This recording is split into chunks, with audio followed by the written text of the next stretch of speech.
Баршаңызға сәлем. Бүгін біз дәруменді аджика дайындайтын боламыз. Бұл дәруменді атау себебі, өйткені біз бұл аджиканы қайнатпаймыз. Барлық дәрумендері өзінің қалпында сақталып қалады. Ең алдымен мен барлық қызанақтарды жуып шықтым. Осындай бүлінген жерлерін алып тастаймыз міндетті түрде. Бұл бізде үйде өсірілген қызанақтар.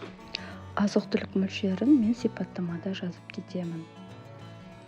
Бұл аджикаға бізге ең бастысы сарымсақ және ащы қызыл бұрыш қажет болады. Сарымсақ пен ащы бұрышты ет тартқыштан өткізіп аламыз. Және тазартылған қызанақтарды да бірге тартып шығамыз. Егер сіздерде блендер болса, блендер қолдансаңыздар да болады. Енді барлығын жақсылап араластырып аламыз.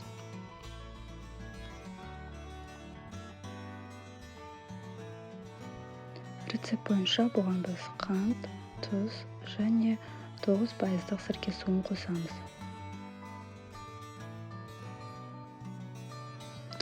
Барлығын жақсылап араластырып аламыз да 3-4 сағатқа дұрыс еруіне уақыт береміз. Бұл аджика сіздерде көп уақыт бойы сақталмайды. Өте дәмді болып шығады. Кез келген тамақпен қоспа ретінде қосып жесеңіздер болады.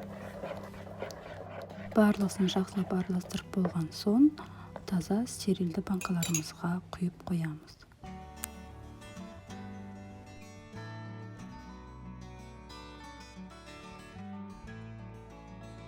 Міндетті түрде осы аджиканы жасап көріңіздер, өкінбейсіздер, өте дәмді болып шығады.